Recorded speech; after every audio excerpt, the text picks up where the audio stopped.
ಸ್ನೇಹಿತರೆ ನಮಸ್ಕಾರ. ನಾನು ರಘು ಜಾಣಗೆರೆ. ನಾನಿವತ್ತು ಲೈವ್ ಬಂದಿರುವಂತಹ ವಿಚಾರ ಈಗಾಗಲೇ ಏನು ಸಾಕಷ್ಟು ಸುದ್ದಿ ಆಗ್ತಿರುವಂತಹ ವಿಚಾರವೇ. ಏನು ಇಸ್ರೇಲ್, ಇರಾನ್, ಅಮೆರಿಕ ಆ ದೇಶಗಳು ಒಂದು ರೀತಿ ಯುದ್ಧ ಘೋಷಣೆ ಮಾಡಿ ಆ ಭಾಗದಲ್ಲಿ ಯುದ್ಧ ನಡೀತಾ ಇರುವಂತಹ ಕಾರಣದಿಂದಾಗಿ ಇಡೀ ದೇಶಾದ್ಯಂತ ಈಗಾಗಲೇ ಏನು ಪೆಟ್ರೋಲಿಯಂ ಪ್ರಾಡಕ್ಟ್ಸ್ ಇದ್ವು, ಆ ಪ್ರಾಡಕ್ಟ್ಸ್ಗಳ ಅಭಾವ ಸೃಷ್ಟಿಯಾಗಿರುವಂಥದ್ದು.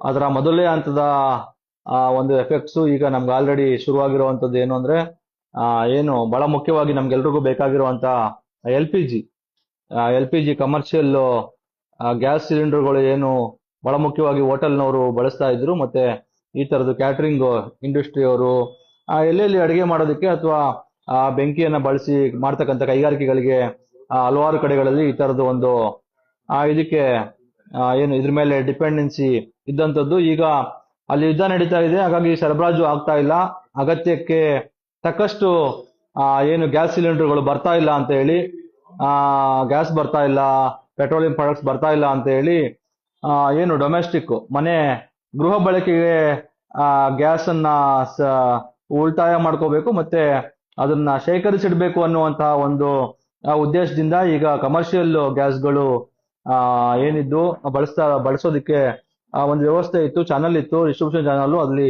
ಕಂಪ್ಲೀಟ್ ಆಗಿ ಡಿಸ್ಟ್ರಿಬ್ಯೂಷನ್ ಚಾನಲ್ನ ಈಗ ಬಂದ್ ಮಾಡಲಾಗಿದೆ. ಎಲ್ಲೂ ಕೂಡ ಗ್ಯಾಸ್ ಸಿಗ್ತಾ ಇಲ್ಲ, ಕಮರ್ಷಿಯಲ್ ಗ್ಯಾಸ್ಗಳಂತೂ ಎಲ್ಲೂ ಸಿಗ್ತಾ ಇಲ್ಲ, ಬ್ಲಾಕು ಸಿಗ್ತಾ ಇಲ್ಲ, ವೈಟು ಸಿಗ್ತಾ ಇಲ್ಲ, ಏನೇನು ಸಿಗ್ತಾ ಇಲ್ಲ. ಬಹುತೇಕ ಹೋಟೆಲ್ಗಳು ಈಗ ಮುಚ್ಚಿದಾವೆ. ಮುಚ್ಚಿರೋ ಹಂತಕ್ಕೆ ಏನು ಬಂದಿರೋದಲ್ಲ, ಬಹುತೇಕ ಹೋಟೆಲ್ಗಳು ಮುಚ್ಚಿದಾವೆ. ಉಳಿದ ಗ್ಯಾಸ್ ಅನ್ನ ಬಳಸಿ ಕೆಲವೊಂದು ಹೋಟೆಲ್ಗಳು ಏನು ಲಿಮಿಟೆಡ್ ಒಂದಷ್ಟು ಮಿತಿ ಹಾಕೊಂಡು ಕೆಲವು ಏನು ಮೆನುನ ಇಟ್ಕೊಂಡು ನಡೆಸ್ತಾ ಇದ್ದಾವೆ. ಇನ್ನೊಂದಷ್ಟು ಹೋಟೆಲ್ಗಳು ಸೌದೆ ಒಲೆಯನ್ನ ಬಳಸಿ ಅಡುಗೆ ಮಾಡ್ತಾ ಇದ್ದಾವೆ. ಆದ್ರೂ ಕೂಡ ಜನರ ಏನು ಎಷ್ಟೆಲ್ಲ ಬೆಂಗಳೂರಿನಲ್ಲಿ ಎಷ್ಟೆಲ್ಲ ಲಕ್ಷ ಜನರಿಗೆ ಆಹಾರವನ್ನು ಒದಗಿಸ್ತಾ ಇದ್ದಂತ ಹೋಟೆಲ್ಗಳು ಇವತ್ತು ಶೇಕಡ 25% ಪ್ರೊಡಕ್ಟಿವಿಟಿ ಅಲ್ಲಿ ಬರ್ತಾ ಇದ್ರೆ ಹೆಚ್ಚು ಅಂತ ಹೇಳಿ ನನಗೆ ಒಬ್ಬ ಹೋಟೆಲ್ ಮಾಲೀಕನಾಗಿ ನನಗೆ ಅನಿಸ್ತಾ ಇದೆ. ಯಾಕೆಂತಂದ್ರೆ ನಾವೇ ಒಂದು ಸೌದೆ ಒಲೆಯಲ್ಲಿ ಅಡುಗೆ ಮಾಡ್ತಾ ಇದ್ರು ಹಿಂದೆ ಮಾಡ್ತಾ ಇದ್ದಂತ ಎಲ್ಲ ಅಷ್ಟು ಅಡುಗೆನ ಅಷ್ಟು ಕ್ವಾಂಟಿಟಿಯಲ್ಲಿ ನಾವು ಇವತ್ತು ಮಾಡೋದಕ್ಕೆ ಆಗ್ತಾ ಇಲ್ಲ. ನಮ್ದು 2 ಹೋಟ್ಲಿದೆ, ಒಂದು ಹೋಟ್ಲಿಗೆ ಕ್ಯಾಟ್ರಿಂಗ್ ಮಾಡ್ತಾ ಇದ್ವಿ, ಅಲ್ಲಿ ಕ್ಯಾಟ್ರಿಂಗ್ ಮಾಡೋದು ಒಂದೂವರೆಗಿನ ಕಡಿಮೆ ಸಮಯಕ್ಕೆ ನಾವು ಅಲ್ಲಿ ತಗೊಂಡೋಗೋದಕ್ಕೆ ಆಗ್ತಾ ಇಲ್ಲ. ಬೆಳಿಗ್ಗೆ 6 ಗಂಟೆಯಿಂದನೂ ಒಲೆ ಹಚ್ಚಿ ಸೌದೆ ಬಳಸಿ ಅಡುಗೆ ಮಾಡ್ತಾ ಇದ್ರು. ಬಹಳ ದೊಡ್ಡ ಸಮಸ್ಯೆ ಇವತ್ತು ಸೃಷ್ಟಿಯಾಗಿದೆ ಇಡೀ ದೇಶಾದ್ಯಂತ.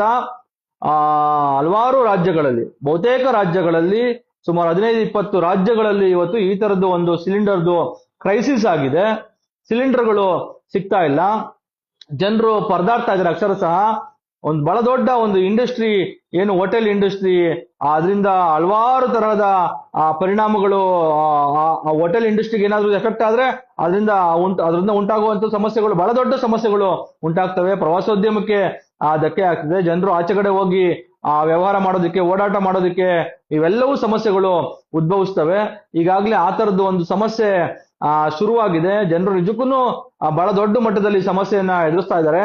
ಆದ್ರೆ ಇಂತಹ ಸಂದರ್ಭದಲ್ಲಿ ನನಗೆ ಬೇಸರ ಆಗ್ತಾ ಇರೋದು ಜವಾಬ್ದಾರಿ ಇರುವಂತಹ ರಾಜಕೀಯ ಪಕ್ಷಗಳು ಏನು ಒಂದು ಒಕ್ಕೂಟ ವ್ಯವಸ್ಥೆಯಲ್ಲಿ ಕೇಂದ್ರ ಸರ್ಕಾರ ಮತ್ತೆ ರಾಜ್ಯ ಸರ್ಕಾರ ಅಂತ ಇದ್ದಾವೆ. ಇವರು ಯಾವ ರೀತಿಯಾದಂತಹ ಒಂದು ರಾಜಕೀಯ ಲಾಭವನ್ನ ಪಡ್ಕೊಳ್ಳೋದಕ್ಕೆ ಅಪಾಪಿಸ್ತಾ ಇದ್ದಾರೆ. ಇಂತಹ ಸಂದರ್ಭದಲ್ಲೂ ತನ್ನ ದೇಶದ ರಾಜ್ಯದ ಜನರು ತೀರಾ ಸಂಕಷ್ಟದಲ್ಲಿ ಇರುವಂತಹ ಸಂದರ್ಭದಲ್ಲೂ ಕೂಡ ಇವರು ಪ್ರಾಮಾಣಿಕವಾಗಿ ನಡ್ಕೊಂತ ಇಲ್ಲ, ಸತ್ಯವನ್ನ ಹೇಳ್ತಾ ಇಲ್ಲ ಜನರಿಗೆ. ಇವತ್ತೇನೋ ಒಂದು 3-4 ದಿವಸ ಆಲ್ರೆಡಿ ಈ ಸಮಸ್ಯೆ ಎದುರಾಗಿದೆ. ಇದೇ ಸಮಸ್ಯೆ ಮುಂದುವರೆದ್ರೆ ಮುಂದಿನ ದಿನಗಳಲ್ಲಿ ಉಂಟಾಗಬಹುದಾದಂತಹ ಏನು ಬಹಳ ದೊಡ್ಡ ಸಮಸ್ಯೆಗಳು ಏನು ಉದ್ಭವಿಸ್ಲಿವೆ, ಅಂತಹ ಸಮಸ್ಯೆಗಳಿಗೆ ಪರಿಹಾರವನ್ನ ಸೂಚಿಸ್ತಾ ಇಲ್ಲ. ಅಂತಹ ಸಮಸ್ಯೆಗಳನ್ನ ತಡೆಯೋದಿಕ್ಕೆ ಬೇಕಾಗಿರುವಂತಹ ಕ್ರಮಗಳನ್ನ ಇವರು ಜಾರಿ ಮಾಡ್ತಾ ಇಲ್ಲ. ಇದು ಯಾವುದನ್ನೂ ಮಾಡದಲೆ ಆ ಕಡೆ ಕೇಂದ್ರ ಸರ್ಕಾರ ತನಗಾಗ್ತಾ ಇರ್ತಕ್ಕಂತ ಏನು ರಾಜಕೀಯ ನಷ್ಟವನ್ನ ಕಂಟ್ರೋಲ್ ಮಾಡ್ಕೊಳ್ಳೋದಕ್ಕೆ ಸುಳ್ಳುಗಳನ್ನ, ಪೆಟ್ರೋಲ್ ಬರ್ತಾ ಇದೆ, ಬಂತು, ಏನು ಹರ್ಮುಜ್ ಜಲಸಂಧಿಯಲ್ಲಿ ಈಗ ಪೆಟ್ರೋಲ್ ಅನ್ನ ತೆಗೆದುಕೊಂಡು ಹೋಗೋದಕ್ಕೆ ನಮ್ಗೆ ಇಂಡಿಯನ್ ಬಾವುಟ ನೋಡ್ಬಿಟ್ಟು ಅವ್ರು ನಮ್ಮನ್ನ ಓಪನ್ ಮಾಡಿ ಬಿಟ್ಬಿಟ್ಟಿದ್ದಾರೆ ಅನ್ನುವಂತ ಸುಳ್ಳನ್ನ ಹೇಳ್ತಾ ಇರುವಂತದ್ದು. ಇವತ್ತು ನಾಳೆ ಬಂದ್ಬಿಡ್ತು ಏನು LPG, ಪೆಟ್ರೋಲ್, ಡೀಸೆಲ್ ಎಲ್ಲ ಹೇರಳವಾಗಿ ಸಿಗುತ್ತೆ, ಏನೇನೋ ಸಮಸ್ಯೆ ಇಲ್ಲ ಅನ್ನುವಂಥದ್ದನ್ನ ಕೇಂದ್ರ ಸರ್ಕಾರ ಹಸಿ ಸುಳ್ಳುಗಳನ್ನ ಹೇಳ್ತಾ ಇರುವಂತದ್ದು. ಇಂತಹ ಒಂದು ಬಹಳ ದೊಡ್ಡ ಸಮಸ್ಯೆ ಎದುರಾಗಿರುವಂತಹ ಕಾಲದಲ್ಲೂ ಕೂಡ ತನ್ನ ರಾಜಕೀಯ ಬೇಳೆ ಬೇಯಿಸ್ಕೊಳ್ಳೋದಕ್ಕೆ, ತನ್ನ ರಾಜಕೀಯ ನಷ್ಟವನ್ನ ಕಂಟ್ರೋಲ್ ಮಾಡ್ಕೊಳ್ಳೋದಕ್ಕೆ ಈ ತರದ ಹಸಿ ಸುಳ್ಳುಗಳನ್ನ ಕೇಂದ್ರ ಸರ್ಕಾರ ಹೇಳ್ತಾ ಇದೆ. ಇಷ್ಟು ದೊಡ್ಡ ಸಮಸ್ಯೆ ಆದಾಗಲೂ ಯಾವುದೇ ಮೆಜರ್ಸ್ ಅನ್ನ ಕೇಂದ್ರ ಸರ್ಕಾರ ತೆಗೆದುಕೋತಾ ಇಲ್ಲ. ಈ ಕಡೆ ರಾಜ್ಯ ಸರ್ಕಾರ ಏನಿದೆ, ಇವರಂತೂ ಇನ್ನ ಒಂದು ಹೆಜ್ಜೆ ಮುಂದಕ್ಕೆ ಹೋಗ್ಬಿಟ್ಟು ಏನು ಒಂದ್ ರೀತಿನಲ್ಲಿ ಇಲ್ಲಿಯ ಜನರು ನಾಶ ಆದ್ರೂ ಪರವಾಗಿಲ್ಲ, ಹಾಳಾದ್ರೂ ಪರವಾಗಿಲ್ಲ, ಜನರಿಗೆ ಏನೇನು ಸಮಸ್ಯೆ ಆದ್ರೂ ಪರವಾಗಿಲ್ಲ, ನಾವು ಮಾತ್ರ ಈ ಸಂದರ್ಭವನ್ನ, ಇಂತಹ ಒಂದು ಕಂಡವ್ರ ಮನೆಗೆ ಬೆಂಕಿ ಬಿದ್ದಾಗ ಗಳ ಇರಿಯುವಂತಹ ಕೆಲಸವನ್ನ ಇವತ್ತು ಅಕ್ಷರಶಃ ರಾಜ್ಯದಲ್ಲಿ ಕಾಂಗ್ರೆಸ್ ಪಕ್ಷ ಮಾಡ್ತಾ ಇದೆ.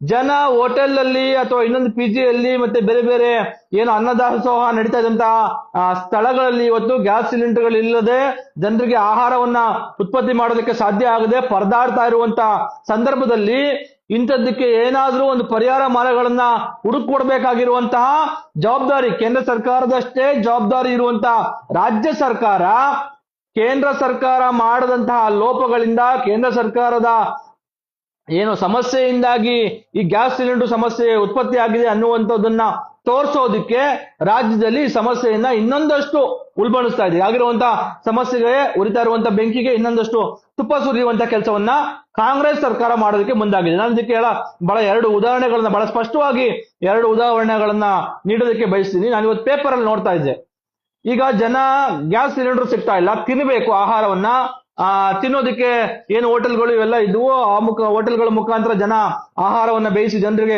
ಕೊಡಬೇಕು. ಅದನ್ನ ಮಾಡೋದಕ್ಕೆ ಸೌದೆ ಒಲೆಯನ್ನ ಬಳಸೋದ್ರ ಮುಖಾಂತರ, ಸೌದೆಯ ಮುಖಾಂತರ ಜನ ಅಡಿಗೆ ಮಾಡೋದಕ್ಕೂ ಕೂಡ ಒಂದಷ್ಟು ಜನರು ಸಣ್ಣ ಪ್ರಮಾಣದಲ್ಲಿ ಅದಕ್ಕೆ ನಮ್ಮನ್ನು ಸೇರಿದಂಗೆ ಕೆಲವೊಂದಷ್ಟು ಜನ ಸ್ವಿಚ್ ಆಗಿದ್ವಿ. ಇವತ್ತು ನಾನು ಬೆಳಿಗ್ಗೆ ಪೇಪರ್ ಅಲ್ಲಿ ಓದ್ತಾ ಇರೋದು ನೋಡಿದ್ರೆ ನನಗೆ ನಿಜಕ್ಕೂ ಶಾಕ್ ಆಯ್ತು. ಏನಂದ್ರೆ ಅರಣ್ಯ ಇಲಾಖೆಯವರು, ಕರ್ನಾಟಕ ಅರಣ್ಯ ಇಲಾಖೆಯವರು ಒಂದು ಸುತ್ತೋಲೆಯನ್ನ ಹೊರಡಿಸಿದ್ದಾರೆ. ಸೌದೆಗೆ ಅಂತ ಹೇಳಿ ಎಲ್ಲಾದ್ರೂ ಸಣ್ಣ ಪುಟ್ಟ ಮರ, ರೆಂಬೆ, ಕೊಂಬೆಯನ್ನು ಕಡಿದ್ರು ಕೂಡ ಅವ್ರ ಮೇಲೆ ಬಹಳ ದೊಡ್ಡ ಕಠಿಣವಾದಂತಹ ಏನು ಕಾನೂನು ಗಳಿದಾವೆ, ಅವೆಲ್ಲವನ್ನ ಬಳಸಿ ಅವ್ರಿಗೆ ಶಿಕ್ಷೆ ಕೊಡಿಸ್ತಕ್ಕಂಥ ಕೆಲಸವನ್ನ, ಕಾನೂನು ಕ್ರಮವನ್ನ ಜರುಗಿಸ್ತಕ್ಕಂಥ ಕೆಲಸವನ್ನ ಸರ್ಕಾರದ ವತಿಯಿಂದ ಮಾಡ್ತೀವಿ ನಾವು ಅನ್ನುವಂತ ಎಚ್ಚರಿಕೆಯನ್ನ, ಸೌದೆ ಗೀವ್ದೆ ಎಲ್ಲಾದ್ರೂ ನೀವು ತಗೊಂಡು ಹೋಗೋದು, ಮಾಡೋದು, ಅದಕ್ಕೋಸ್ಕರ ಮರ ಕಡಿಯೋದು ಇವೇನಾದ್ರೂ ಮಾಡಿದ್ರೆ ನಿಮಗೆ ಕಾನೂನು ಕ್ರಮ ಜರುಗಿಸಲಾಗುತ್ತೆ ಅಂತ ಹೇಳಿ ಒಂದು ಎಚ್ಚರಿಕೆಯನ್ನ ರಾಜ್ಯ ಸರ್ಕಾರ ಅರಣ್ಯ ಇಲಾಖೆಯಿಂದ ಕೊಡ್ತಾರೆ. ಇನ್ನೊಂದು ಕಡೆ ಯಾವುದೋ ಮನೆಯಲ್ಲಿ ಏನೋ ಅರ್ಜೆಂಟ್ಗೆ ಇವಾಗ ಹೋಟೆಲ್ ನಡೆಸಲೇಬೇಕು ಅನ್ನುವಂತ ಕಾರಣಕ್ಕಾಗಿ ಅವ್ರ ಮನೆಯಿಂದನೋ, ಅವ್ರ ಸ್ಟಾಫ್ ಮನೆಯಿಂದನೋ ಏನು ಸಣ್ಣ ಪುಟ್ಟ ಸಿಲಿಂಡರ್ಗಳು, 1-2 ಸಿಲಿಂಡರ್ ತೆಗೆದುಕೊಂಡ್ಬಂದು, ಡೊಮೆಸ್ಟಿಕ್ ಸಿಲಿಂಡರ್, ಆ ಸಿಲಿಂಡರ್ ಮುಖಾಂತರ ಹೋಟೆಲ್ ಅವರು ಅಡಿಗೆ ಮಾಡೋದಕ್ಕೆ ಪ್ರಯತ್ನ ಪಡ್ತಾ ಇರುವಂತಹ ಹೋಟೆಲ್ಗಳು ಏನಿದ್ವು ಅಂತ ಹೋಟೆಲ್ಗಳ ಮೇಲೆ ಹೋಗಿ ಇವರು ದಾಳಿ ಮಾಡೋದು. ಕಾಂಗ್ರೆಸ್ ಸರ್ಕಾರ, ರಾಜ್ಯದಲ್ಲಿರ್ತಕ್ಕಂಥ ಅಧಿಕಾರ ನಡೆಸ್ತಾ ಇರುವಂತಹ, ಆಡಳಿತ ನಡೆಸ್ತಾ ಇರುವಂತಹ ಕಾಂಗ್ರೆಸ್ ಸರ್ಕಾರ ಸಮಸ್ಯೆಗೆ ಪರಿಹಾರವನ್ನ ತಾನೇ ಹುಡುಕೊಡ್ಬೇಕಾಗಿರುವಂತಹ ಕಾಂಗ್ರೆಸ್ ಸರ್ಕಾರ ಸಮಸ್ಯೆಗೆ ಜನರೇ ಯಾವುದೋ ಒಂದು ರೀತಿಯಲ್ಲಿ ಪರಿಹಾರವನ್ನ ಕಂಡುಕೊಳ್ತಾ ಇರುವಂತಹ ಎಲ್ಲ ಮಾರ್ಗಗಳನ್ನ ಕ್ಲೋಸ್ ಮಾಡ್ತಾ ಇದೆ. ಒಟ್ಟಾರೆಯಾಗಿ ಜನ ಹೋಟೆಲ್ನ ಕ್ಲೋಸ್ ಮಾಡ್ಕೋಬೇಕು, ಹೋಟೆಲ್ನ ಕ್ಲೋಸ್ ಮಾಡ್ಕೊಂಡು ಕೇಂದ್ರ ಸರ್ಕಾರದ ಕಡೆಗೆ ಬಟ್ಟು ಮಾಡಿ ಕೇಂದ್ರ ಸರ್ಕಾರವನ್ನ ದೂರುವಂತಹ ಕೆಲಸವನ್ನ ಇಡೀ ರಾಜ್ಯದ ಜನರು ಮಾಡಬೇಕು. ಅದಕ್ಕೆ ಬೇಕಾಗಿರುವಂತಹ ತೀವ್ರತರವಾದಂತಹ ಒಂದು ಸಮಸ್ಯೆಯನ್ನ ರಾಜ್ಯದಲ್ಲಿ ಬೇಕು ಅಂತಲೇ ನಾವು ಉದ್ಭವ ಮಾಡಬೇಕು ಅನ್ನುವಂತಹ ನಿಟ್ಟಲ್ಲಿ ಕಾಂಗ್ರೆಸ್ ಸರ್ಕಾರ ಯೋಚನೆ ಮಾಡ್ತಾ ಇದೆ ಅಂತ ಹೇಳಿ ನನ್ಗನ್ಸುತ್ತೆ. ಇವೆರಡು ವಿಚಾರವನ್ನ ನಾನು ನೋಡಿದೆ ಬೆಳಿಗ್ಗೆ ಪೇಪರ್ ಅಲ್ಲಿ. ಒಂದು ಮರ ಮುಟ್ಟು ಕಡಿಯೋದು, ತಗೊಂಡ್ಬರೋದು, ಸೌದೆಗೆ ಬಳಸೋದನ್ನ ಮಾಡುವಂತವ್ರ ಮೇಲೆ ಕಠಿಣವಾದ ಕ್ರಮವನ್ನು ನಾವು ಜರುಗಿಸ್ತೀವಿ ಅಂತ ಹೇಳಿ ಹೇಳ್ತಾ ಇರುವಂತ ಒಂದು ಮಾತು. ಸಣ್ಣ ಪುಟ್ಟ ಡೊಮೆಸ್ಟಿಕ್ ಸಿಲಿಂಡರ್ ಗಳನ್ನ ತೆಗೆದುಕೊಂಡು ಹೋಗಿ ಎಲ್ಲೋ ಸಣ್ಣ ಪುಟ್ಟ ಹೋಟ್ಲವರು ಅಡಿಗೆ ಮಾಡೋದಕ್ಕೆ ಪ್ರಯತ್ನಿಸ್ತಾ ಇರುವಂತಹ ಹೋಟೆಲ್ಗಳ ಕಡೆ ಹೋಗಿ ಇವರು ದಾಳಿ ಮಾಡಿ ಆ ಹೋಟೆಲ್ಗಳನ್ನ ಸೀಜ್ ಮಾಡೋದು, ಸಿಲಿಂಡರ್ ಗಳನ್ನ ವಶಪಡಿಸ್ಕೊಳ್ಳೋದು, ಇವೆಲ್ಲವನ್ನ ಮಾಡ್ತಾ ಇರೋದನ್ನ ನೋಡಿದ್ರೆ ಕಾಂಗ್ರೆಸ್ ಸರ್ಕಾರ ಬೇಕು ಅಂತಲೇ ಈ ಸಮಸ್ಯೆಯನ್ನ ಉಲ್ಬಣಗೊಳಿಸಿ ಆ ಮುಖಾಂತರ ಕೇಂದ್ರ ಸರ್ಕಾರಕ್ಕೆ ಏನೋ ಒಂದು ಕೆಟ್ಟ ಹೆಸರನ್ನ ನಾವು ಅವ್ರಿಗೆ ತರಬೇಕು, ಮುಖಕ್ಕೆ ಮಸಿ ಬಳಿಬೇಕು ಅನ್ನುವಂತ ಕೆಲಸವನ್ನ ಕಾಂಗ್ರೆಸ್ ಸರ್ಕಾರ ಮಾಡೋದಿಕ್ಕೆ ಶತಾಯಗತಾಯ ಪ್ರಯತ್ನ ಮಾಡ್ತಾ ಇದೆ. ತನ್ನ ಜವಾಬ್ದಾರಿ ಏನಾಗಿತ್ತು? ಇಂಥ ಸಂದರ್ಭದಲ್ಲಿ ಕೇಂದ್ರ ಸರ್ಕಾರ ಕೈ ಕೊಟ್ಬಿಟ್ಟಿದೆ, ಕೇಂದ್ರ ಸರ್ಕಾರ ಯಾಮಾರಿಸ್ಬಿಟ್ಟಿದೆ, ಕೇಂದ್ರ ಸರ್ಕಾರ ಫೇಲ್ಯೂರ್ ಆಗ್ಬಿಟ್ಟಿದೆ ಅಂತಾನೂ ತಿಳ್ಕೊಳ್ಳೋಣ. ಒಂದು ಸಮಸ್ಯೆಯನ್ನ ಎದುರಿಸುವಂತಹ ನಿಟ್ಟಿನಲ್ಲಿ ನೀವು ಕಾಂಗ್ರೆಸ್ ಸರ್ಕಾರ, ಇಲ್ಲಿರ್ತಕ್ಕಂಥ ರಾಜ್ಯ ಸರ್ಕಾರ ಏನ್ ಮಾಡ್ತಾ ಇದ್ರಿ? ಈ ಸಮಸ್ಯೆಯನ್ನ ಬಗೆಹರಿಸೋದಕ್ಕೆ ನೀವೆಷ್ಟು ಪ್ರಾಮಾಣಿಕವಾಗಿ ಪ್ರಯತ್ನಿಸ್ತಾ ಇದ್ದೀರಿ?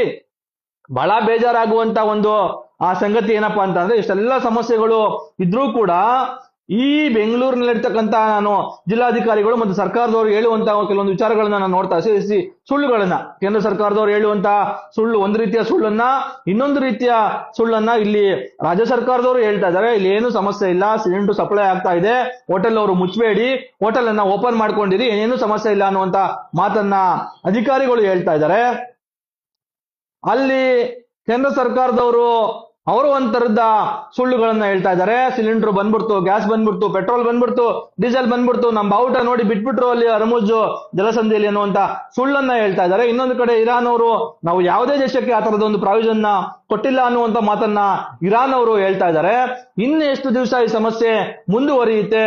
ಈ ಸಮಸ್ಯೆ ಇನ್ನೊಂದು ಈಗ ಸಮಸ್ಯೆ ಆಗ್ಬಿಟ್ಟಾಗ ನಾವು ಸತ್ಯವಾಗಿ ನ್ಯಾಯವಾಗಿ ಆ ಸಮಸ್ಯೆಗೆ ಕುತ್ಕೊಂಡು ಪರಿಹಾರವನ್ನ ಕಂಡುಕೊಂಡು ಸತ್ಯವನ್ನ ಹೇಳಿದ್ರೆ ದೇಶದ ಜನರಿಗೆ ನಿಜಾಂಶ ಏನಿದೆ, ಇಲ್ಲಿ ಸತ್ಯಾಂಶ ಏನಿದೆ, ಯಾವಾಗ ಈ ಸಮಸ್ಯೆ ಬಗೆಹರಿಯುತ್ತೆ ಅನ್ನುವಂತ ಸತ್ಯವನ್ನ ದೇಶದ ಜನರಿಗೆ ತಿಳಿಸಿದ್ರೆ ಆ ಜನರು ಇಂಥ ಸಮಸ್ಯೆಯನ್ನ ಎದುರಿಸೋದಕ್ಕೆ ಬೇಕಾದಂತಹ ಒಂದು ಮಾನಸಿಕ ಸ್ಥಿತಿಗೆ ಕೂಡ ಬರ್ತಾರೆ.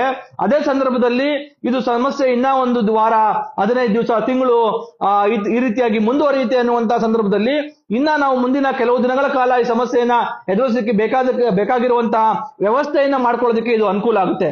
ಆದ್ರೆ ಇದು ಯಾವುದನ್ನ ಮಾಡ್ದಲೆ, ಇದು ಯಾವುದನ್ನ ಗಮನದಲ್ಲಿ ಇಟ್ಕೊಳ್ಳದಲೆ ಕೇವಲ ತನ್ನ ಪಕ್ಷಕ್ಕೆ ಮತ್ತೆ ತನ್ನ ಸರ್ಕಾರಕ್ಕೆ ಧಕ್ಕೆ ಆಗ್ಬಿಡುತ್ತೆ, ಒಂದು ಏನು ಸಮಸ್ಯೆ ಆಗ್ಬಿಡುತ್ತೆ, ಅಥವಾ ಅದಕ್ಕೆ ನಮಗೆ ನಮ್ಮ ಪಕ್ಷಕ್ಕೆ ಭಾರಿ ಮುಖಭಂಗ ಆಗುತ್ತೆ ಅನ್ನುವಂತಹ ಒಂದು ಅದನ್ನ ತಪ್ಪಿಸ್ಕೋಬೇಕು, ಡ್ಯಾಮೇಜ್ ಅನ್ನ ತಡಿಬೇಕು ಅನ್ನುವಂತ ನಿಟ್ಟಿನಲ್ಲಿ ಏನಿವತ್ತು ಕೇಂದ್ರ ಸರ್ಕಾರ ಒಂದ್ ಕಡೆ ಸುಳ್ಳು ಹೇಳ್ತಾ ಇದೆ, ಕಾಂಗ್ರೆಸ್ ಸರ್ಕಾರ ಕೇಂದ್ರ ಸರ್ಕಾರದ ವೈಫಲ್ಯವನ್ನೇ ಎತ್ತಿ ತೋರಿಸಬೇಕು ಅನ್ನುವಂತ ಕಾರಣಕ್ಕಾಗಿ ಇಲ್ಲಿ ಪರ್ಯಾಯ ಮಾರ್ಗವನ್ನ ಕಂಡುಕೊಳ್ಳೋದಕ್ಕೆ ಅವಕಾಶ ಇರುವಂತಹ ಎಲ್ಲ ಅವಕಾಶಗಳನ್ನ ಮುಚ್ಚುವಂತಹ ಕ್ಲೋಸ್ ಮಾಡುವಂತ ಕೆಲಸವನ್ನ ಕಾಂಗ್ರೆಸ್ ಸರ್ಕಾರ ಮಾಡ್ತಾ ಇದೆ. ಇದೆಲ್ಲವನ್ನ ನೋಡ್ತಾ ಇದ್ರೆ ನಿಜಕ್ಕೂ ಇದು ನಮ್ಮನ್ನ ಆಳ್ತಾ ಇರುವಂತವ್ರು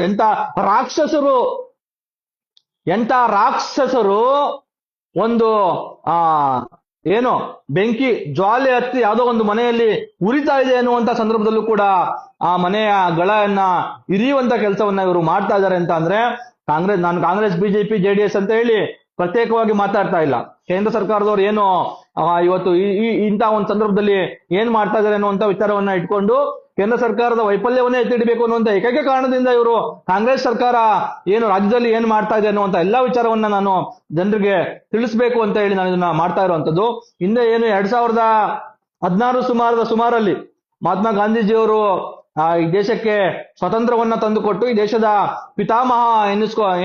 ಪಿತಾಮಹರಾಗಿರ್ತಕ್ಕಂಥ ಮಹಾತ್ಮ ಗಾಂಧೀಜಿಯವರು ಏನು ಒಂದಷ್ಟು ಅವರು ಆದರ್ಶಗಳನ್ನ ಇಟ್ಕೊಂಡಿದ್ರು, ಒಂದಷ್ಟು ವಿಚಾರಗಳನ್ನ ಇಟ್ಕೊಂಡಿದ್ರು. ಈ ತರದ್ದು ಜಾಗತೀಕರಣಕ್ಕೆ ನಾವು ಒಕ್ಕೊಳ್ಳುವಂಥದ್ದು, ಪಾಶ್ಚಿಮಾತ್ಯ ಸಂಸ್ಕೃತಿಯನ್ನ ನಾವು ಅನುಸ್ಕರಣೆ ಮಾಡುವಂಥದ್ದು, ಇದರಿಂದ ಆಗ್ತಕ್ಕಂಥ ಅನಾಹುತಗಳೇನು ಅನ್ನೋದ್ರ ಬಗ್ಗೆ ಬಹಳ ಸ್ಪಷ್ಟವಾಗಿ ನಮಗೆ ಆ ಕಾಲದಲ್ಲಿ ಅವರು ತಿಳಿಸ್ಕೊಂಡು ಬಂದಿದ್ರು. ಅದನ್ನ ಮೀರಿಯೂ ಕೂಡ ನಾವು ಕೆಲವೊಂದು ಬದಲಾವಣೆಗಳನ್ನ ಮಾಡಿಕೊಳ್ಳದಲ್ಲೇ ಆ ಪಾಶ್ಚಿಮಾತ್ಯ ಸಂಸ್ಕೃತಿಯ ದಾಸರಾಗಿ ಏನು ಒಂದು ಆಧುನೀಕರಣದ ಜೊತೆಗೆ ಹೆಜ್ಜೆ ಹಾಕ್ಬೇಕು ಅನ್ನುವಂತ ಒಂದು ವೇಗದಲ್ಲಿ ನಾವು ಹೋಗಿದ್ರ ಪರಿಣಾಮವಾಗಿ 2016ರಲ್ಲಿ ನರೇಂದ್ರ ಮೋದಿ ಅವರು ದೇಶದ ಎಲ್ಲ ದೇಶವಾಸಿಗಳಿಗೆ ಸಿಲಿಂಡರ್ನ ಕೊಟ್ರು, ಗ್ಯಾಸ್ ಅನ್ನ ಪೂರೈಕೆ ಮಾಡಿದ್ರು, ಸಿಲಿಂಡರ್ ಒಂದ್ಸಾರಿ ಕೊಟ್ರು, ಗ್ಯಾಸ್ ಕೊಟ್ರು. ಆಮೇಲೆ ಏನಾಯ್ತು, ಸಿಲಿಂಡರ್ ಏನೋ ಪುಕ್ಕಟೆ ಕೊಡ್ಲಿಲ್ಲ. ಒಂದ್ಸಾರಿ ಗ್ಯಾಸು ಸಿಲಿಂಡ್ರು ಏನೋ ಒಲೆ ಹಚ್ಕೊಂಡು ಬೆರಣಿ ಹಚ್ಕೊಂಡು ಸೌದೆ ಬೆರಣಿ ಈ ತರದ ಒಂದು ನ್ಯಾಚುರಲ್ ಆಗಿ ಒಂದು ಸಸ್ಟೈನಬಲ್ ಜೀವನವನ್ನ ನಡೆಸ್ಕೊಂಡು ಬಂದಂತಹ ಜನರು ಏನೆಲ್ಲ ಬೇರೆ ಬೇರೆ ಈ ತರದ ವಿಧಾನಗಳನ್ನ ಅನುಸರಣೆ ಮಾಡ್ಕೊಂಡು ಬಂದಿದ್ರು ಹಿಂದಿನ ಕಾಲದಿಂದ, ಅವೆಲ್ಲದಕ್ಕೂ ಒಂದು ಬ್ರೇಕ್ ಅಂತ್ಯವನ್ನ ನರೇಂದ್ರ ಮೋದಿ ಅವರು ಆಡ್ಬಿಡ್ತಾರೆ. 2016ರಲ್ಲಿ ಪ್ರಧಾನಮಂತ್ರಿ ಉಜ್ವಲ ಯೋಜನೆಯನ್ನ ಜಾರಿಗೆ ತರೋದ್ರ ಮುಖಾಂತರ ಎಲ್ಲ ದೇಶದ ಜನರು ಏನು ಹೆಣ್ಮಕ್ಳಿಗೆ ಆ ಬಗೆಯಿಂದ ಏನೋ ತಾಪತ್ರಗಳಾಗ್ತವೆ, ಆರೋಗ್ಯ ಸಮಸ್ಯೆ ಆಗುತ್ತೆ, ಇನ್ನೊಂದಾಗುತ್ತೆ, ಆ ತರದ ಕಾರಣಗಳನ್ನ ಕೊಟ್ಟು ಇಡೀ ದೇಶದ ಜನರು ಎಲ್ ಪಿ ಜಿ ಸಿಲಿಂಡರ್ ಮೇಲೆ ಅವಲಂಬಿತರಾಗುವ ಹಾಗೆ ನರೇಂದ್ರ ಮೋದಿ ಅವರು 2016ರಿಂದ ಈಚೆಗೆ ಕೇವಲ ಬಹಳ ಕ್ಷಿಪ್ರವಾಗಿ ಮಾಡಿದ್ರು. ಅದನ್ನ 1-2 ವರ್ಷದಲ್ಲಿ ಎಂತ ಹಳ್ಳಿಗಾಡು ಸುಡುಗಾಡಿನಲ್ಲೂ ಕೂಡ ಜನರು ಗ್ಯಾಸ್ ಸಿಲಿಂಡರ್ ಅನ್ನ ಇಟ್ಕೊಳ್ಳುವಂತ ಒಂದು ವ್ಯವಸ್ಥೆಯನ್ನ ಅವರು ನಿರ್ಮಾಣ ಮಾಡ್ಲಿ, ಒಳ್ಳೇದು.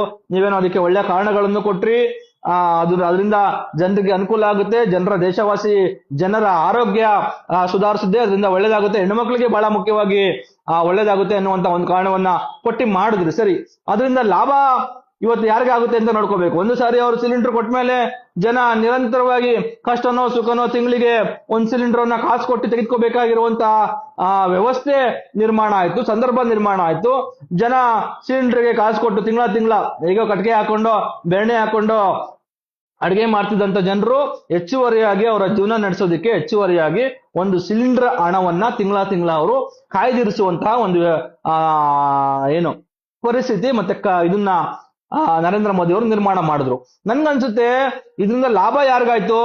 ಬಹುಶಃ ದೇಶವಾಸಿ ಎಲ್ಲ ಜನರು ಗ್ಯಾಸ್ ಅನ್ನ ಬಳಸೋದಕ್ಕೆ ಶುರು ಮಾಡಿದ್ಮೇಲೆ ನರೇಂದ್ರ ಮೋದಿ ಅವರ ಏನು ಪ್ರಧಾನಮಂತ್ರಿ ಉಜ್ವಲ ಯೋಜನೆ ಮುಖಾಂತರ ಗ್ಯಾಸ್ ಅನ್ನ ಸ್ಟವ್ ಪಡ್ಕೊಂಡು ಸಿಲಿಂಡರ್ನ ಬಳಸೋದಕ್ಕೆ ಶುರು ಮಾಡಿದ್ರು. ಇದನ್ನ ಮಾಡೋದಕ್ಕೆ ಯಾರೆಲ್ಲ ಜನ ಬಳಸೋದಕ್ಕೆ ಶುರು ಮಾಡಿದ್ಮೇಲೆ ಅದಕ್ಕೆ ಬೇಕಾಗಿರುವಂತ ಪೂರೈಕೆ ಆಗ್ಬೇಕಲ್ಲ, ಗ್ಯಾಸ್ ಸಿಲಿಂಡರ್ LPG ಪೂರೈಕೆ ಆಗ್ಬೇಕಲ್ಲ. ಇವರು ಹೆಚ್ಚೆಚ್ಚು LPG ಯನ್ನ ಮತ್ತೆ ಈಗ ನಮ್ಮ ದೇಶ ಸುಮಾರು 70% ಗಿನ್ನ ಹೆಚ್ಚು ಈ ತರದ ಪೆಟ್ರೋಲಿಯಂ ಉತ್ಪನ್ನಗಳನ್ನ ನಾವು ಬೇರೆ ಹೊರದೇಶಗಳಿಂದ, ಗಲ್ಫ್ ರಾಷ್ಟ್ರಗಳಿಂದ, ಮಧ್ಯಪ್ರಾಚ್ಯ ರಾಷ್ಟ್ರಗಳಿಂದನೇ ನಾವು ಡಿಪೆಂಡ್ ಆಗಿರೋ ಅಂತದ್ದು. ಈಗ ಎಲ್ಲ ದೇಶವಾಸಿಗಳು ಕೂಡ ಗ್ಯಾಸ್ ಅನ್ನ ಬಳಸೋದಕ್ಕೆ ಶುರು ಮಾಡಿದಾಗ ಅಲ್ಲಿಂದ ಇನ್ನೊಂದಷ್ಟು ಗ್ಯಾಸ್ ಬರ್ಬೇಕಲ್ಲ, LPG ಬರ್ಬೇಕಲ್ಲ. ಅವಾಗ ಏನ್ ಮಾಡಿದ್ರು, ಮತ್ತೆ ಹೆಚ್ಚೆಚ್ಚು LPG ಯನ್ನ ಈ ತರದ ಪೆಟ್ರೋಲಿಯಂ ಉತ್ಪನ್ನಗಳನ್ನ, ಕಚ್ಚಾ ತೈಲವನ್ನ ಬೇರೆ ಗಲ್ಫ್ ರಾಷ್ಟ್ರಗಳು ಏನು ನಾವು ಇಂಡಿಯಾದಿಂದ ಖರೀದಿಸ್ತಾ ಇದೀವಿ ಅಲ್ಲಿ ಹೆಚ್ಚಿನ ಪ್ರಮಾಣದಲ್ಲಿ ಖರೀದಿಸುವಂತಹ ಒಂದು ವಾತಾವರಣ ಸೃಷ್ಟಿ ಆಯ್ತು.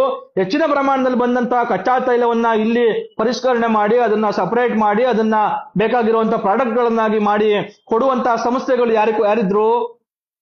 ಈಗ ಅದೇ ಅದಾನಿ, ಅಂಬಾನಿ ಈ ತರದ್ದು ಏನು ಇವತ್ತು ಕ್ಯಾಪಿಟಲಿಸ್ಟ್ಗಳಿದ್ದಾರೆ, ಇವರು ಪದೇ ಸರ್ಕಾರವನ್ನ ತಮ್ಮ ಕಪಿಮುಷ್ಟಿಯಲ್ಲಿ ಇಟ್ಕೊಂಡಿದ್ದಾರೆ. ಬಹುಶಃ ನರೇಂದ್ರ ಮೋದಿ ಅವರು ಮಾಡಿದಂತ ಯೋಜನೆ ಪ್ರಧಾನಮಂತ್ರಿ ಉಜ್ವಲ ಯೋಜನೆಯ ನಿಜವಾದ ಫಲಾನುಭವಿಗಳು ಯಾರು ಅಂತ ಅಂದ್ರೆ ಬಹುಶಃ ಏನು ಕಚ್ಚಾ ತೈಲದ ಪರಿಷ್ಕರಣೆ ಮಾಡುವಂತ ಇಂಡಿಯನ್ ಕಂಪನಿಗಳು ಯಾವಿದಾವೆ, ಯಾರು ಬಂಡವಾಳ ಹಾಕಿದ್ರು ಬಹುಶಃ ಅವರೇ ನಿಜವಾದ ಫಲಾನುಭವಿಗಳು ಅಂತ ಹೇಳಿ ಇವತ್ತಿನ ದಿನಕ್ಕೆ ನಮ್ಗೆ ಅನ್ನಿಸ್ತಾ ಇದೆ. ಯಾಕೆಂತ ಅಂದ್ರೆ ಈ ತರದ್ದು ಇಡೀ ದೇಶದ ಜನರನ್ನ ನೀವು LPG ಮೇಲೆ ಡಿಪೆಂಡ್ ಆಗುವ ಹಾಗೆ ಮಾಡ್ಬಿಟ್ಟು ಅದಕ್ಕೆ ಏನಾದ್ರೂ ಒಂದು ದಿವಸ ತುಂಬಾ ಅಗತ್ಯವಾಗಿರುವಂತ ವಸ್ತು ಇದು. ಇವಾಗ ನಿಮ್ಮ ರೀತಿಯಲ್ಲಿ ನೀವೇ ಮಾಡಿದಂತ ಯೋಜನೆ ಕಾರಣದಿಂದಾಗಿ ಎಲ್ಲ ದೇಶದ ಜನರು ಇವತ್ತು ಅಂತಹ ಒಂದು ಗ್ಯಾಸ್ ಮೇಲೆ ಡಿಪೆಂಡ್ ಆಗಿರೋ ಕಾರಣದಿಂದಾಗಿ ಇವತ್ತು ಎಲ್ಲ ಜನರು ಅದ್ರ ಮೇಲೆ ಡಿಪೆಂಡ್ ಆಗಿದ್ದಾರೆ.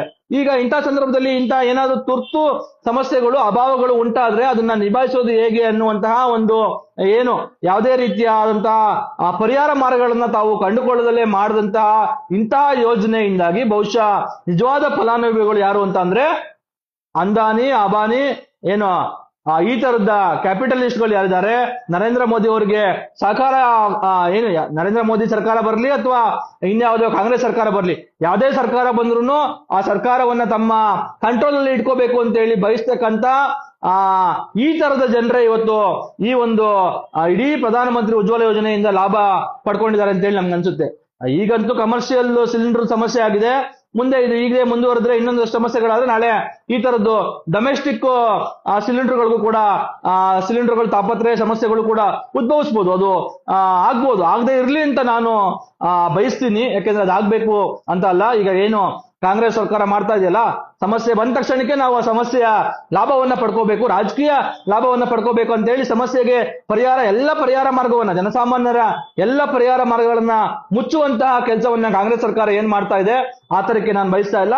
ಜನರಿಗೆ ಸಮಸ್ಯೆ ಬಗೆಹರಿಲಿ, ಸಮಸ್ಯೆ ಬೇಗ ಇತ್ಯರ್ಥ ಆಗ್ಲಿ, ಯುದ್ಧ ನಿಲ್ಲಿ, ಆ ಮುಖಾಂತರ ಜನರಿಗೆ ಇದು ಏನು ಎಂದಿನಂತೆ ಇದು ಪೆಟ್ರೋಲಿಯಂ ಉತ್ಪನ್ನಗಳು ಸರಬರಾಜು ಸರಾಗವಾಗಿ ನಡೀಲಿ ಅಂತ ಹೇಳಿ ನಾನು ಬಯಸ್ತೀನಿ. ಆದ್ರೆ ಈ ಸರ್ಕಾರಗಳು, ಈ ರಾಕ್ಷಸಿ ರಾಜಕಾರಣಿಗಳು ಯಾವ ರೀತಿಯಾಗಿ ಯೋಚನೆ ಮಾಡ್ತಾರೆ ಮತ್ತೆ ಸರ್ಕಾರ ನಡೆಸುವಂತವ್ರು ಯಾವಾಗ್ಲೂ ಯಾವ ರೀತಿಯಾಗಿ ತಮ್ಮ ಬೆಳೆ ಬೇಯಿಸ್ಕೊಳ್ಳೋದಕ್ಕೆ ತಮ್ಮ ಲಾಭಕ್ಕಾಗಿ ಯೋಚನೆ ಮಾಡ್ತಾರೆ ಅನ್ನುವಂತ ವಿಚಾರವನ್ನು ನಾನು ನನಗನ್ಸಿದ್ದನ್ನ ಜನರಿಗೆ ತಿಳಿಸ್ಬೇಕು ಅನ್ನುವಂತ ಕಾರಣಕ್ಕಾಗಿ ಈ ಲೈವ್ ಅನ್ನ ಮಾಡ್ತಾ ಇರುವಂತದ್ದು. ನೀವೇನೇ ಯೋಚನೆ ಮಾಡಿ, ನೀವು ಕೂಡ ಈ ನಿಟ್ಟಿನಲ್ಲಿ ಕಾಂಗ್ರೆಸ್ ಸರ್ಕಾರ ಮಾಡ್ತಾ ಇರೋದು ಎಷ್ಟು ಸರಿ, ಹಾಗೇನೆ ಕೇಂದ್ರ ಸರ್ಕಾರ ಮೇಲಿಂದ ಮೇಲೆ ಸುಳ್ಳನ್ನ ತನಗಾಗ್ತಾ ಇರ್ತಕ್ಕಂಥ ಡ್ಯಾಮೇಜ್ ಅನ್ನ ಕಂಟ್ರೋಲ್ ಮಾಡ್ಕೊಳ್ಳೋದಕ್ಕೆ ಹಸಿ ಸುಳ್ಳುಗಳನ್ನ ಏನು ಕೇಂದ್ರ ಸರ್ಕಾರ ಇವತ್ತು ಹೇಳ್ತಾ ಇದೆ, ಇನ್ನೊಂದಷ್ಟು ಈಗಾಗಲೇ ದಿಕ್ಕೆಟ್ಟಿರುವಂತಹ ಕಂಗಾಲಾಗಿರುವಂತಹ ಜನರನ್ನ ದಿಕ್ಕು ತಪ್ಪಿಸುವಂತಹ ಮತ್ತಷ್ಟು ದಾರಿ ತಪ್ಪಿಸುವಂತಹ ಕೆಲಸವನ್ನ ಇವತ್ತು ಕೇಂದ್ರ ಸರ್ಕಾರ ಸುಳ್ಳುಗಳನ್ನ ಹೇಳೋದ್ರ ಮುಖಾಂತರ ಮಾಡ್ತಾ ಇದೆ. ಸಮಸ್ಯೆ ಇನ್ನ ಎಷ್ಟು ದಿವಸ ಮುಂದುವರಿಯುತ್ತೆ, ಸಮಸ್ಯೆಗೆ ಪರಿಹಾರ ಏನು, ಜನ ಯಾವ ರೀತಿಯಾಗಿ ಸಿದ್ಧತೆಯನ್ನ ಮಾಡ್ಕೋಬೇಕು ಅನ್ನುವಂತ ಯಾವುದೇ ವಿಚಾರವನ್ನ ಜನರಿಗೆ ತಿಳಿಸ್ಕೊಡುವಂತ ಕೆಲಸವನ್ನ ಕೇಂದ್ರ ಸರ್ಕಾರ ಮಾಡ್ತಾ ಇಲ್ಲ. ಅದಕ್ಕೆ ಬೇಕಾಗಿರುವಂತ ಸಮಸ್ಯೆಯನ್ನು ಎದುರಿಸೋಕೆ ಬೇಕಾಗಿರುವಂತಹ ಪರ್ಯಾಯ ಮಾರ್ಗಗಳನ್ನ ಇಲ್ಲಿಯ ಜನರೇ, ಹೋಟೆಲ್ ಅವರು ಅಥವಾ ಅಗತ್ಯ ಇರುವಂತಹ ಜನರು ಅವರೇನೆ ಹುಡುಕೊಂಡಾಗ್ಲೂ ಕೂಡ ಅಂತಹ ಪರಿಹಾರ ಮಾರ್ಗಗಳನ್ನ ಮುಚ್ಚುವಂತಹ ಮತ್ತೆ ಸಮಸ್ಯೆಯ ತೀವ್ರತೆಯನ್ನ ಹೆಚ್ಚಿಸುವಂತಹ ಕೆಲಸವನ್ನ ಕಾಂಗ್ರೆಸ್ ಸರ್ಕಾರ ಮಾಡ್ತಾ ಇರೋದು. ಇವೆಲ್ಲವನ್ನ ಜನ ಏನೋ ಕಣ್ಣು ಮುಚ್ಕೊಂಡು ಜಾತಿಗೋ ಧರ್ಮಕ್ಕೋ ಇನ್ಯಾವುದೋ ಒಂದು ಕೋಮಿನ ವಿಚಾರಗಳಿಗೋ ಅಥವಾ ಅವ್ರು ಮಾಡುವಂತ ಹಣದ ರಾಜಕಾರಣಕ್ಕೂ ಜನ ಯಾಮಾರಿ ಓಟ್ ಹಾಕುವಂತ ಜನರು ಇಂತಹ ಸಂದರ್ಭಗಳಲ್ಲಿ ನಮ್ಮ ಜೀವನದ ಸಮಸ್ಯೆಗಳು, ಜೀವನದ ಈ ತರದ್ದು ಸಮಸ್ಯೆಗಳು, ಜೀವನ ನಡೆಯುವಂತ ಇದಕ್ಕೂ ಒಂದು ಧಕ್ಕೆ ಆಗ್ತಾ ಇರುವಂತಹ ಸಂದರ್ಭಗಳು ಬಂದಾಗ ಇವ್ರು ಯಾವ ರೀತಿಯಾಗಿ ಯೋಚನೆ ಮಾಡ್ತಾರೆ, ಯಾವ ರೀತಿಯಾಗಿ ಜನರ ಮೇಲೆ ಕಾಳಜಿ ಇಟ್ಕೊಂಡು ಕೆಲಸ ಮಾಡ್ತಾರೆ, ಯಾವ ತರಹದ ಒಂದು ಒಂದು ವಾರ್ ಫೂಟ್ ಅಲ್ಲಿ ಇವರು ಆ ಜನರ ಸಮಸ್ಯೆನ ಬಗೆಹರಿಸೋದಕ್ಕೆ ಕೆಲಸ ಮಾಡ್ತಾರೆ ಅನ್ನುವಂತ ವಿಚಾರವನ್ನ ಜನರು ಇಂತಹ ಸಂದರ್ಭಗಳಲ್ಲಿ ಈ ತರದ್ದು ಸಮಸ್ಯೆಗಳು ಎದುರಾದಾಗ ನೋಡ್ಕೋಬೇಕು, ಎಚ್ಚರಿಕೆಯಿಂದ ಇರಬೇಕು. ಇವ್ರು ಮಾಡಿದಂತಹ ಈ ತರದ ಅನಾಹುತಗಳನ್ನ, ಈ ತರದ ಸಮಸ್ಯೆಗಳನ್ನ ಜನರು ಮರಿಬಾರ್ದು. ಯಾರಿಂದ ನಿಮ್ಗೆ ಸಮಸ್ಯೆ ಆಗ್ತಾ ಇದೆಯೋ ಆ ಸಮಸ್ಯೆ ಮಾಡ್ತಾ ಇರುವಂತವ್ರಿಗೆನೆ ನೀವು ಆಡಳಿತದ ಚುಕ್ಕಾಣಿಯನ್ನ ಕೊಡ್ತಾ ಹೋದ್ರೆ ಈ ತರದ್ದು ನೂರಾರು ಮುಂದಿನ ದಿನಗಳಲ್ಲಿ ಸಾವಿರಾರು ಸಮಸ್ಯೆಗಳು ಎದುರಾಗ್ಬೋದು. ಯಾಕಂದ್ರೆ ನಾವು ಈಗಾಗಲೇ ಇಡೀ ನಮ್ಮ ದೇಶದ ಎಲ್ಲ ಚಟುವಟಿಕೆಗಳು ಇವತ್ತು ಬಹುಶಃ ಭಾರತ ಒಂದೇ ಅಲ್ಲ, ಇಡೀ ವಿಶ್ವದಾದ್ಯಂತ ಇರುವಂತಹ ಎಲ್ಲ ದೇಶಗಳು ಇವತ್ತು ಜಾಗತಿಕವಾಗಿ ಒಂದಲ್ಲ ಒಂದು ಕಾರಣಗಳಿಗಾಗಿ ಒಂದಲ್ಲ ಒಂದು ದೇಶದ ಮೇಲೆ ಡಿಪೆಂಡ್ ಆಗಿರುವಂತಹ ಸಂದರ್ಭ ಇವತ್ತು ಸೃಷ್ಟಿಯಾಗಿದೆ. ಇಂತಹ ಸಂದರ್ಭದಲ್ಲಿ, ಇಂತಹ ಕಾಲಘಟ್ಟದಲ್ಲಿ ಬಹಳ ಎಚ್ಚರಿಕೆಯಿಂದ ಜಾಗೃತಿಯಿಂದ ಇರಬೇಕಾಗಿರುವಂತಹ ರಾಜಕಾರಣಿಗಳು ಅವರಿಗೆ ಎಷ್ಟೆಲ್ಲ ಒಂದು ದೂರದೃಷ್ಟಿ ಇರಬೇಕು. ಮತ್ತೆ ಇಂತರದ ಯೋಜನೆಗಳು ಕೈಕೊಟ್ಟಾಗ ನಾವು ಏನ್ ಮಾಡ್ಬೇಕು ಅನ್ನುವಂತಹ ಒಂದಷ್ಟು ಪರಿಹಾರ ಮಾರ್ಗಗಳು ಅವ್ರಿಗೆ ಇರಬೇಕು. ಆದ್ರೆ ನಮ್ಮ ದೇಶದ ರಾಜಕಾರಣಿಗಳಿಗೆ ಆ ತರದ್ದು ಎಷ್ಟೆಲ್ಲ ದೂರದೃಷ್ಟಿ ಇದೆ, ಮತ್ತೆ ಯಾವೆಲ್ಲ ರೀತಿಯಲ್ಲಿ ಇಂತಹ ಸಮಸ್ಯೆಯನ್ನ ಯಾವ ರೀತಿಯಾಗಿ ನಿಭಾಯಿಸ್ತಾ ಇದ್ದಾರೆ, ಯಾವ ರೀತಿಯಾಗಿ ಪರಿಹಾರವನ್ನ ಕಂಡ್ಕೋತಾ ಇದ್ದಾರೆ ಅನ್ನುವಂತ ಅವರ ಒಂದು ಕೆಲಸಗಳನ್ನ ನೋಡಿ ನಾವು ಇವತ್ತು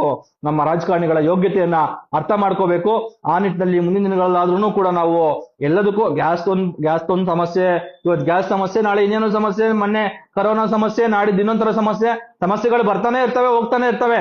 ಆದ್ರೆ ಆ ಸಮಸ್ಯೆಗಳನ್ನ ಎಷ್ಟು ಪ್ರಬುದ್ಧವಾಗಿ ಮತ್ತೆ ನಾವು ಆ ಸಮಸ್ಯೆಗಳಿಂದ ಹೆಚ್ಚು ಒಳಗಾಗದ ಹಾಗೆ ಆ ಸಮಸ್ಯೆಗಳಿಂದ ಹೊರಬರುವಂತಹ ಪರಿಹಾರಗಳನ್ನ ನಮ್ಮ ಸರ್ಕಾರಗಳು ನಮ್ಗೆ ಯಾವ ರೀತಿಯಲ್ಲಿ ಕೊಟ್ಟು ಯಾವ ರೀತಿಯಲ್ಲಿ ಆ ಸಮಸ್ಯೆನ ನಿಭಾಯಿಸುದು ಅನ್ನುವಂತಹದ್ದು ನಮ್ಮೆಲ್ಲರ ಮುಂದೆ ಇವತ್ತು ನಾವು ಎಲ್ರೂ ಗಮನಿಸಬೇಕಾಗಿರುವಂತಹ, ನೋಡ್ಬೇಕಾಗಿರುವಂತಹ ವಿಚಾರ. ಆ ಮುಖಾಂತರ ಇವ್ರ ಯೋಗ್ಯತೆಯನ್ನ ನಾವು ಅಳಿಬೇಕು ಅನ್ನುವಂತಹದ್ದನ್ನು ನಾನು ಈ ಸಂದರ್ಭದಲ್ಲಿ ತಮ್ಮೆಲ್ರಿಗೂ ಹೇಳ್ತಾ, ಆದಷ್ಟು ಬೇಗ ಸರ್ಕಾರಗಳು ತಮ್ಮ ಈ ನಾಟಕಗಳನ್ನ, ನವರಂಗಿ ನಾಟಕಗಳನ್ನ ಬಿಟ್ಟು ಅಚ್ಚುಕಟ್ಟಾಗಿ ಇವಾಗ ಜನರಿಗೆ ಆಗ್ಬೇಕಾಗಿರುವಂತ ಕೆಲಸ ಏನಿದೆ, ಪರಿಹಾರಗಳೇನಿದಾವೆ ಆ ನಿಟ್ಟಿನಲ್ಲಿ ಗಮನ ಹರಿಸಿ ಬೇಗ ಈ ಸಮಸ್ಯೆನ ಇತ್ಯರ್ಥ ಮಾಡ್ಲಿ. ಅಥವಾ ಇತ್ಯರ್ಥ ಮಾಡೋದಕ್ಕೆ ನಮ್ಮ ಕೈಯಲ್ಲಿ ಏನೂ ಇಲ್ಲ, ಇದು ನಮ್ಮ ಕೈಯಲ್ಲಿ ಆಗೋದಿಲ್ಲ ಅಂತ ಅಂದ್ರೆ ಕನಿಷ್ಠ ಪಕ್ಷ ಸತ್ಯವನ್ನಾದ್ರೂ ಮಾತಾಡಿ, ಸತ್ಯವನ್ನಾದ್ರೂ ಹೇಳಿ, ಏನಾಗ್ತಾ ಇದೆ, ಇನ್ನ ಎಷ್ಟು ದಿವಸ ಈ ಸಮಸ್ಯೆ ಮುಂದುವರಿಯುತ್ತೆ ಅನ್ನುವಂತಹ ಸತ್ಯವನ್ನಾದ್ರೂ ಮಾತಾಡಿ.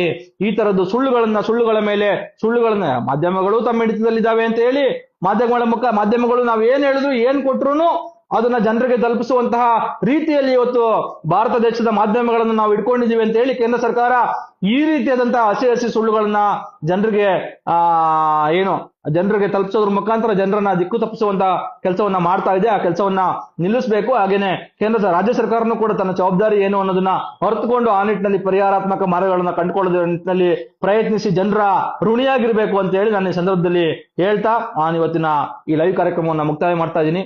ನಮಸ್ಕಾರ. Thank you.